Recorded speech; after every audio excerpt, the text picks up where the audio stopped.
This is Redemption with Frantz Beasley, a show about accepting the damage in our life and giving yourself permission to heal. I'm Carrie Pena.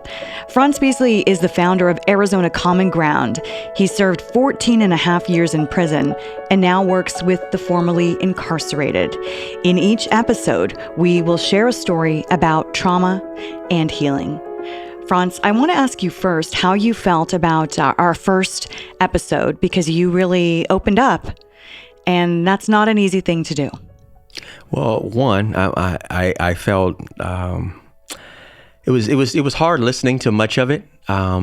The fact that you also made me cry. Also, I'm going to get you for that. I will let the air out of your tires or something at some point, with a little graffiti on your window or something. But so just know there will be another crime committed at some point. But ultimately, what's strange is every time I tell the story or answer questions, it is sort of therapeutic for me. It's like I feel like I still release some of the poison, and it also helps me to sometimes stop and think back. What was I thinking at the time, to be able to make sure I'm not still going through some of those roads or going down some of those roads, or even mental roads, and making sure that my spirit is clear, and I oftentimes find myself after talking about some of this stuff, it makes me better to help other people. Helps me to remember that where I'm at in life, I used to be sometimes where they were. And so it makes it easier for me to look back and say,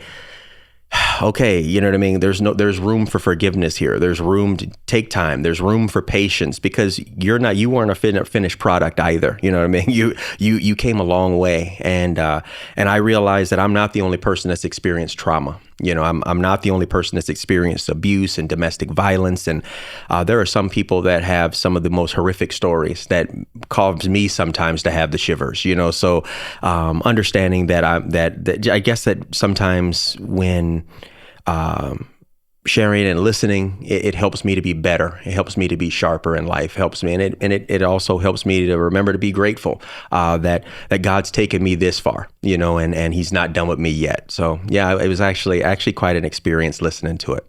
We're going to jump into one of your blogs. And throughout this podcast series, we're going to be taking people inside your experiences as you reach out to the formerly incarcerated. But first, I want you to touch on, just for a moment, that sentence, that phrase that you just used, releasing the poison. That's very powerful. And I think that is something that for a lot of folks, there's poison built up in our bodies. And oftentimes that's trauma. It's not always easy to talk about it and release it. And certainly it was not for you for many years. Yeah, no, it's to me, it's just dealing through damage, and trying to understand it. And I think that we live in such a fast-paced world where we're so good at saying, "Hey, Carrie, how you doing today?" "I'm fine." It's just because we don't believe anyone would ever want to listen to what we really have to say. And we're off to work, we're off to taking care of our families. It's the next this, and when do we ever have time to really process the damage that we've gone through? And I guess for me, I used to see it as, how much is this really impacting my life? And especially when I was in prison, sitting there realizing that what is actually putting me in this cell, it's this, a normal thinking person would not be doing the type of things I was doing. So there obviously is something driving this behavior. And I knew that a great deal of it was because I'm not focusing on who I really am and what is really going on. And what I feel like, even in prison, I realized you're still that little boy that's just trying to figure things out. And you've just been going, and whatever is driving it, is it anger? Is it whatever, your anger for your father, whatever, it's just, this is what's pushing a great deal of this. It's not that you're a gangster. It's not that you're a criminal. It's not any of these things, none of these labels.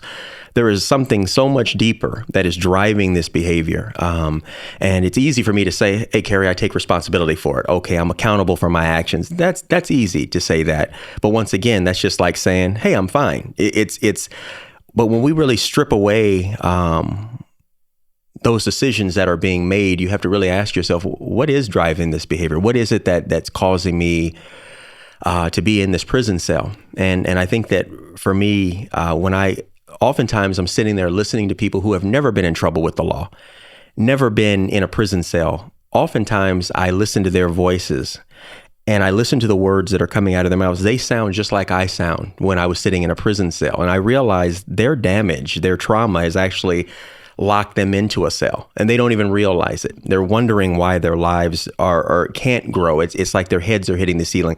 And sometimes I'm talking to people who are insanely successful. I mean, you name it. If success is the word, that's them, and they're still stuck in this cell. When I'm listening to them, when they get away from the crowd and from the groups and the kind of conversations I have with them, and sometimes they're complete strangers to me, but they've heard my story and for some reason, they want to start connecting with me.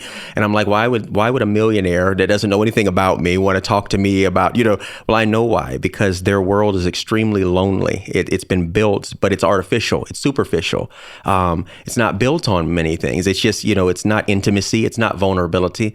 And I guess for me, I've been blessed to learn one thing in the cell is that God stripped away levels of me, layers of me that allowed my heart to open up. And so when I share, I try to share from my heart because it's the only way I know how anymore. So, it's just, so I guess for me, it's just, I feel that there are so many people, whether they're in prisons, whether they're out here and inside their own little cells.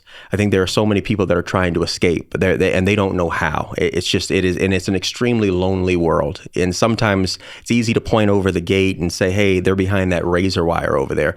But I would challenge anyone, do you know someone who also, they walk around with razor wire around them every day and you know who they are? They may be that person, that they want it all to stop. It's just, but they don't have an answer. They don't have a road out of this, And so, every time I speak on my life, sometimes, it's like releasing poison. It's like, just get it out of there. Just let's talk. Let's be trusting. Let's be vulnerable to one another.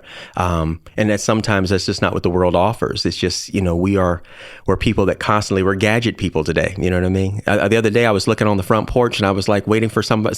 Where's my Amazon package? I'm just waiting for it. It's like, do I have anything coming? It's like, am I slipping here? You know what I mean? It's just, I think that I think that it's in the midst of our technology, it's not helping us in that regard. I love technology.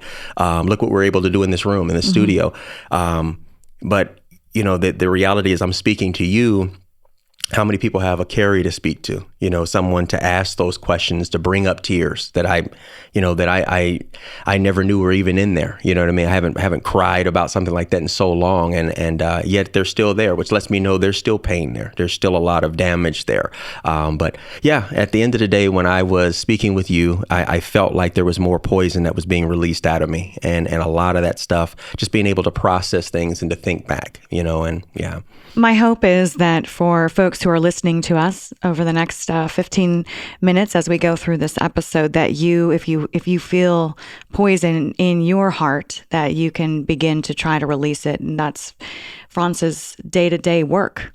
And it's such real work. And that's why I wanted to bring this series to all of you based on his writings and his blogs. I'm going to read one of them right now. We'll have you talk to us about it. This is July 6, 2020. Frantz writes, doing cardio this morning when I spotted a man walking up on a woman lying on the ground. Hey man, you know her? Just looking. He walked away. I walked up to her to see if she was breathing, and I could see her chest moving. I stomped my foot several times and spoke to her. You okay? You need help? She woke up rubbing her arms. You could see track marks on her arms and how badly she had been abusing herself. God only knows who else was abusing her. Her skin was so dark from being out in our Phoenix sun. I'm awake. What time is it? It's 5:30. Do you need me to call someone for you? You need help? You a cop? I laughed. No, I'm not a cop. Do you need help? She says, no, I'll be okay. When did you last eat or drink something? I don't know, she responded. She began to cry. Hey, let's get you into the shade and onto that bench over there, and I'll go grab you something. Why would you do that? Hey, there ain't no strings attached. I'll be right back. I brought her some food, water, and OJ, and I grabbed my first aid kit out of my car. She had these open sores, and I wanted to put something over them. I realized while she ate slowly and I cleaned and wrapped her arm that I've been doing this life thing so wrong. I'm failing in so many ways. After the murder of George Floyd, I felt I almost slipped into the darkness. After spending time with my new friend this morning, I was reminded that God called me out of the darkness to be salt and light for others. He called us to be salt and light for others. We got work to do. That was your blog post. I hope I did it somewhat justice. That was dated July 6, 2020. Now I want you to react and take us into that moment. Yeah, it's strange that I have a nonprofit. I mean, it was founded with the idea of helping people who are very much like what I used to be in crime and so forth. But what I've learned as I've grown, as God took over my life, what I've noticed is like there's this process that I feel that goes on inside of me that where I see need, I want to go ahead and help. If I can do something, I feel I want to be able to do that as opposed to just walking past someone. I remembered when I was in prison, I read a book, quote from C.S. Lewis, the Christian writer, and I'm paraphrasing him, but he said something along the lines that if you go outside of your front door and you happen to notice that there's a beggar outside and he comes and asks you for change, and if you immediately reject that beggar and go to your car or you leave, okay, that day has come and it's gone.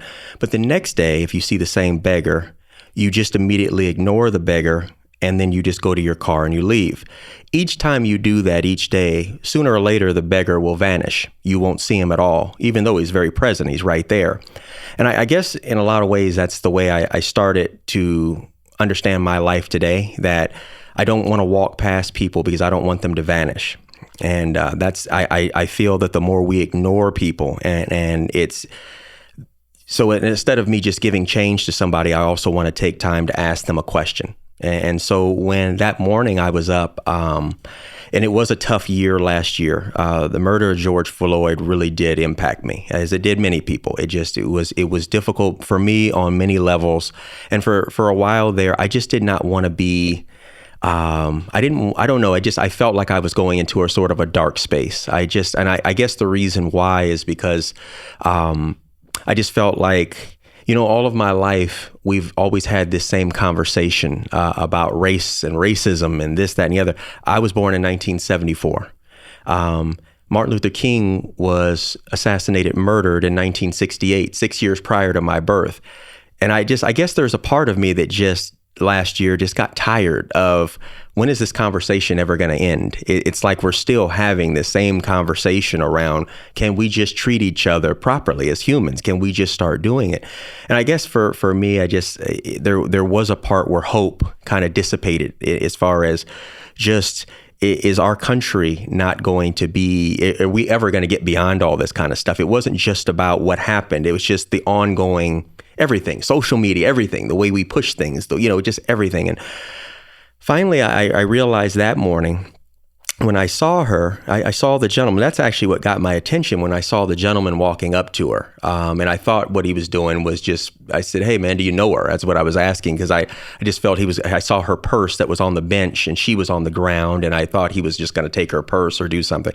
And that's why I asked him. I called out to him. And he says no, and he backed away, kind of startled that I had even asked him a question. He just left immediately, which let me know that he was there for no good reason. So then I walked up to her, and it was very warm out already. You know how it is in the valley. It's just, man, at 5 o'clock in the morning, it's almost 85 degrees. So, and I walked up to her and I stomped my foot just like the blog. And finally, she woke, and we had our conversation. But yeah, I don't know. At that moment, I just realized as I'm trying to help her and kind of getting back in, I realized that sometimes healing comes by taking the focus off of your pain and what's bothering you and doing the very best thing that you were created. What is your actual purpose? My purpose is to help people. That's what I enjoy doing. I don't care who you are. I will help anybody. I know what I've been brought from. And it was interesting in that moment watching her eat, very few teeth in her mouth. I mean, she just looked like, I don't even now I see her, and it brought me to tears looking at this woman. I'm just like, how much abuse can one person go through? I mean, I mean, open wounds, I mean, just everything else. And I'm just thinking to myself, man, how do you, where are you going to put the drugs next? I mean, where do you insert the needle? It's just like, there is no other place. Your veins are gone. They're destroyed, everything else. And I'm just thinking to myself, what else is being done to her? And so watching her eat and realizing that even when I was asking her, she thought more, there was an angle to why I was trying to help her. But when I was bandaging her and I wrapped her up, and trying to cover her up as good as I could on her arms, I just remembered at that time, I was reminded at that moment that there's so much more to this. We're called not to dive into the darkness. We really are called to be the light. Then if I'm not going to complain about it, I realize in that moment, we have to turn it around. It's on me to turn it around. If my country is going to look a certain way, I am a U.S. citizen. I'm proud of it. I'm going to turn this around. It's on all of us to have a mentality. If that's what you want to preach, then be about that. And I don't know, there was just kind of a smack in the face and a reminder, that it's on me. This is my responsibility. It's not the Proud Boys or whoever else. I don't know. Whatever groups. I'm proud too of being a U.S. citizen. So that trumps anything of anything. I just know that I have a calling on my life to help people, and I was reminded in that moment, that God called me from something so much darker. And I knew, I've seen 1 million people in prison, thousands of people in prison. That have those track marks, that have looked at the wall, and you see their family pictures on the wall, and just years and years thrown away, and their children have grown. You can see the pictures, all because they put a syringe in their arm, and I'm looking at her, and I'm like, I just like, no, we have to do better. It's just, and I will do better. And I guess in that morning, it just pulled me out. It pulled me out of that really nasty place I was driving into, allowing all the news, everything else, just to push me into a direction that I didn't really want to go to, because I really do.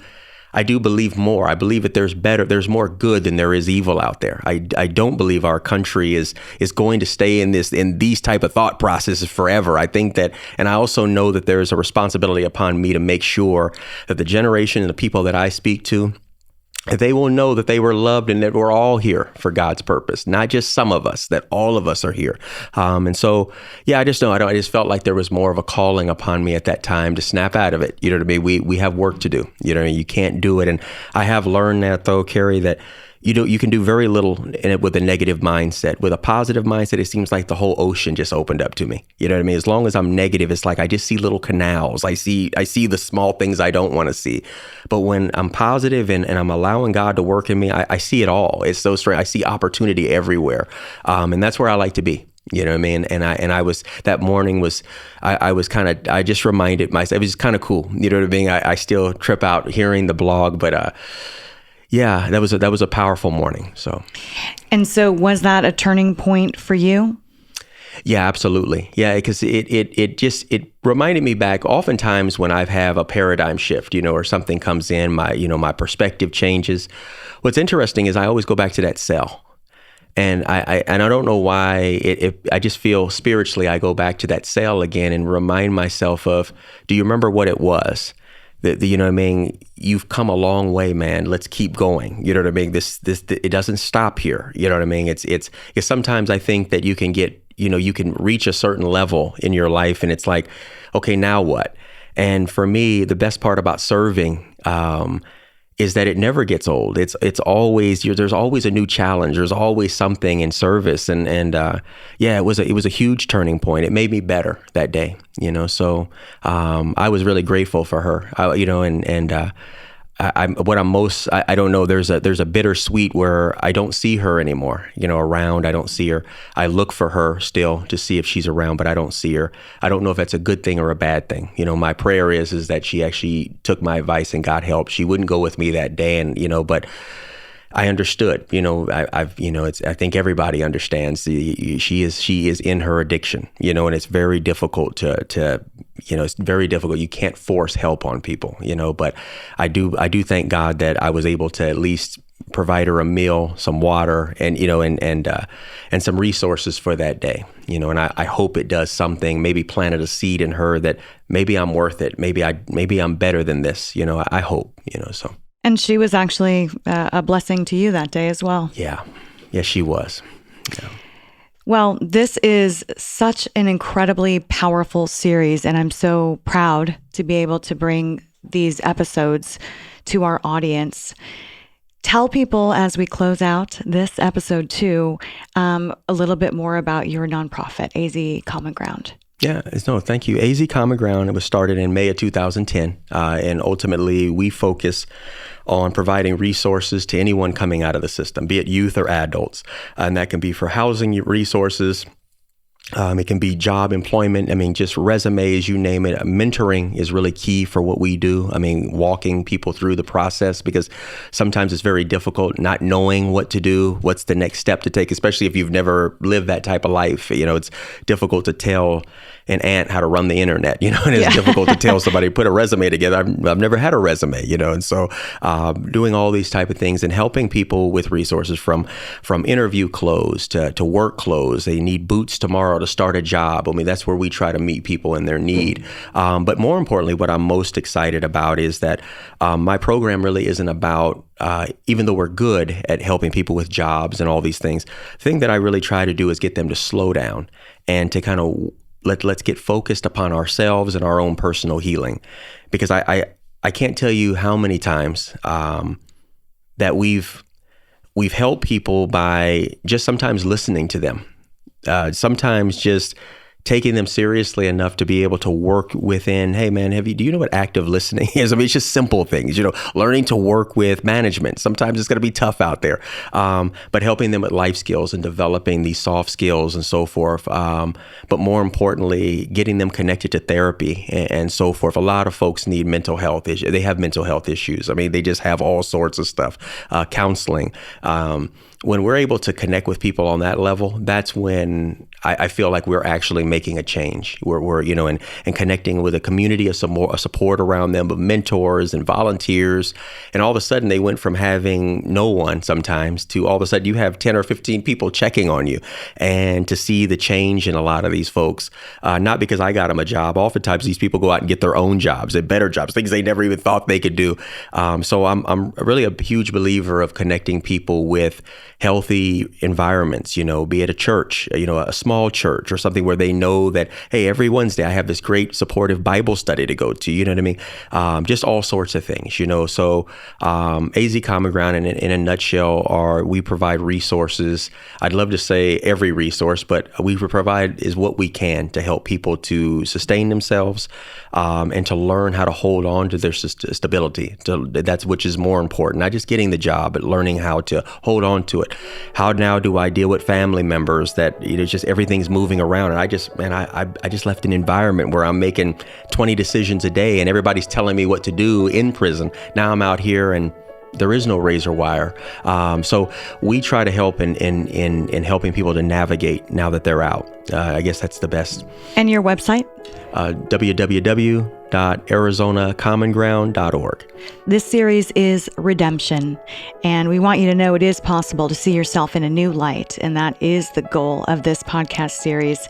And on our next show, Frantz will talk about picking up a stranger who was walking on the street in prison blues, 110 degrees here in Arizona, and what that interaction taught him. Until next time, everyone, take care.